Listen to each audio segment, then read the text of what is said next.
Hello साथीहरू, नमस्कार। Editor साइला युट्युब च्यानलमा र एडिटर साइला युट्युब च्यानलमा आज म एप्सको बारेमा भिडियो लिएर आएको छु र हामीहरू विभिन्न किसिमको अनलाइन अर्निङ प्लेटफर्महरूमा काम गरिरहेको हुन्छौँ, जसकारण कुनैमा फोटो अपलोड गर्ने, कुनैमा भिडियो अपलोड गर्ने र यसरी अपलोड गर्दाखेरिमा हामीहरूले एउटा न एउटा एप्स चुज गरेर भिडियोहरू एडिटिङ गर्नुपर्ने हुन्छ हैन। जसकारण हामीहरू युट्युब च्यानलमा हामीहरूले भिडियो अपलोड गर्दाखेरिमा हामी भिडियो एडिटिङ गर्छौँ, फेसबुक रिलहरू बनाउँदा पनि हामी भिडियो एडिटिङ गर्छौँ र भिडियो गुरु भिडियो एडिटर एप्स यसको नाम भिडियो गुरु हो र यसको पनि वाटरमार्क छैन र एकदम सजिलो छ। यो पनि युट्युबसँग सम्बन्धित नै एप्स हो र यहाँबाट कसरी भिडियो हामी एडिटिङ गर्छौँ। अब हामी सरसर लाग्छौँ मोबाइलको स्क्रिनतर्फ। ओके, म भिडियो मेकर एप्स ओपन गर्छु। ल यहाँनिर भिडियो मेकर एप्स यस्तो किसिमको छ, टक्क माथि क्यामेरा भएको है। यसलाई भिडियो ग्रुप पनि भन्छ है त। ओके, म यहाँ टच गर्छु। त्यसपछि यहाँनिर न्यू प्रोजेक्ट प्लस आइकन र अब हामी एउटा भिडियो चुज गर्छौँ। जस्तै मैले यो भिडियो चुज गरेँ। ल हेर्नुहोस्, यो भिडियोलाई म एड गर्छु। अब यो भिडियो यस्तो किसिमको छ, 9:16 को छ। यो इन्स्टाग्राम हैन, युट्युब साइजको युट्युब सर्ट साइजको छ। यसलाई चाहिँ हामी अब स्पेक रेसियोमा लान्छौँ। अब स्पेक रेसियो यहाँनिर देखिन्छ छैन हैन, यहाँ नभएकोले गर्दाखेरि हामी के गर्ने त, स्पेक रेसियो हामी देख्दैनौँ न।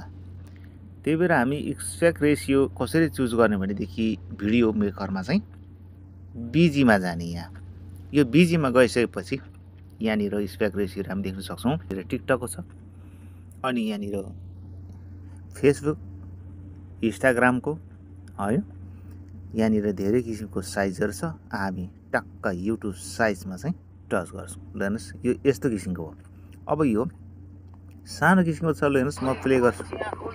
अब यसलाई हामी युट्युब साइजमा परिणत गर्नको लागि यहाँ टच गर्छौँ र हाम्रो फिङ्गरले, दुईवटा फिङ्गरले हामी टक्क बराबर साइजमा चाहिँ यस्तो गरेर राख्छौँ र हामी हाफ यति युट्युबको लागि हामी प्रयोग गर्छौँ। ल हेर्नुहोस्, अब म प्ले गरिदिन्छु। ल हेर्नुहोस्, यति राम्रो भएको छ। यो युट्युब साइजमा चाहिँ यति दामी भएको छ। यसरी चाहिँ हामी हाम्रो टिकटक साइजको भिडियोलाई युट्युब साइजमा परिणत गर्न सक्छौँ। ओके, ल हेर्नुहोस्, त्यसपछि यो भिडियोलाई हामी यहाँबाट टक्क कति काट्नु छ, यति राम्रो छैन भनेदेखि, यति काट्नु छ भनेदेखि हामी यहाँ राख्छौँ। यो फर इक्जाम्पलको लागि मात्रै हो। र यहाँनिर स्प्लिट छ, स्प्लिटमा टच गर्छौँ र कता साइजको भागलाई, कुन साइडको भागलाई चाहिँ डिलिट गर्ने हो। जस्तै म लेफ्ट साइडको गर्छु भने लेफ्ट साइडलाई टच गर्ने, त्यसपछि डिलिट गर्ने, फेरि पछि प्ले गर्ने। र हामीलाई बिचको भाग मन लागेको छैन है, बिचको भाग मन लागेको छैन भनेदेखि यहाँनिर टक्क यस्तो गर्ने, यहाँ मान्छे भित्र बसेको यति गर्ने, त्यसपछि टच गर्ने अनि स्प्लिट गर्ने।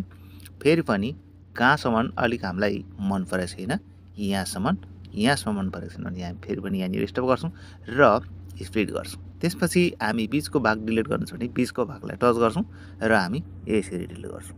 यो तरिकाले हामी बायाँ साइडको भागलाई पनि अथवा राइट साइडको भागलाई पनि हामी यसरी डिलिट गर्छौँ। यो त हामी अब हामी ओभरले क्यापकटमा चाहिँ छ भनेदेखि यसमा चाहिँ हामी पिआइपी देख्छौँ।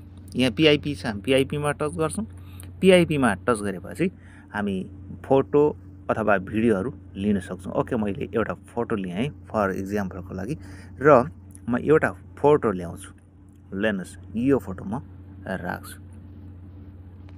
आइसकेको छ। अब यो फोटो यति सानो छ, यहाँबाट हामी स्वाट तानेर ठुलो पनि बनाउन सक्छौँ र यहाँनिर अप्सन छ, यही अप्सनबाट बनाउँदाखेरिमा एकदम साइजमा जान्छ। यहाँनिर फुल छ, यो फुललाई टच गऱ्यो भने ल हेर्नुहोस्, यो एकदम साइजमा आयो। अब यसलाई हामी यस्तो किसिमको छ, यसरी हामी राख्न सक्छौँ यसरी। अब यसलाई हामी ब्याकग्राउन्ड रिमुभ कसरी गर्छौँ, ब्याकग्राउन्ड रिमुभ पनि गर्न सक्छौँ। एकदम नयाँ अहिले आएको छ ब्याकग्राउन्ड रिमुभ गर्ने भिडियो मेकरमा। यहाँनिर ब्याकग्राउन्ड रिमुभ गर्ने यहाँनिर छ। ल हेर्नु ल, म छान्नु जाँदैछु। हेर्नुहोस्, यहाँ कटआउट छ, कटआउटमा टच गर्छौँ। कटआउटमा टच गरेपछि यहाँनिर हेर्नुहोस् प्रतिशत बढिरहेछ है। यहाँनिर ल भइसकेको छ, टक्क भइसक्यो। अब हामी प्ले गरेर हेर्छौँ। प्ले गर्छौँ। अब यहाँ यसरी टच गर्छौँ र यहाँनिर फेरि पनि केही गर्नु छ यताउति सार्नु छ भनेदेखि हामी यसरी सार्छौँ। यहाँ राखिदिएँ मैले र टक्क यसरी लिनुहोस्। अब फेरि पनि यसरी हराउँछ होइन, यसलाई हामी यहाँ टच गर्ने है, अनि आउँछ। त्यसपछि हामी टच गर्छौँ, फेरि यसरी टच गरेपछि हामी एनिमेसन हाल्नु छ भनेदेखि यहाँनिर एनिमेसन छ, एनिमेसन जान्छौँ र यहाँनिर 4वटा अप्सनहरू छ, लुप, कम्बो, आउट र इन। हामी इनमा यो टच गर्छौँ फिट, त्यसपछि फेरि पनि यहाँनिर डन गर्छौँ र फेरि पनि जान्छौँ एनिमेसनमा जान्छौँ, एनिमेसनमा गएर फेरि आउटमा टच गर्छौँ। आउटमा टच गरेर कुन चाहिँ एनिमेसन लाउने हो त, हामी फिट आउट ल्याउँछौँ, फिट आउट हाम्रो छ होइन। ओके ल हेर्नुहोस् कति राम्रो भएको छ। अब म यो भिडियोलाई यहाँनिर टक्क गरेर प्ले गर्छु। हेर्नुहोस् यति मजाले हाम्रो फोटो चाहिँ बनिएको छ। ल हेर्नुहोस् यहाँनिर धेरैवटा अप्सनहरू हामी पाउन सक्छौँ है त। स्टिकर छ, स्टिकरमा हामी विभिन्न किसिमको यहीँनिर लगाउन सक्छौँ। टेक्स्ट छ, म्युजिक एड गर्न सक्छौँ, यहाँबाट ट्रिम गर्न सक्छौँ होइन। अनि त्यसपछि यहाँनिर इफेक्ट छ, अनि पिआइपी हामीले युज गरिरहेका छौँ। फिल्टर छ, हामी फिल्टर गर्न सक्छौँ।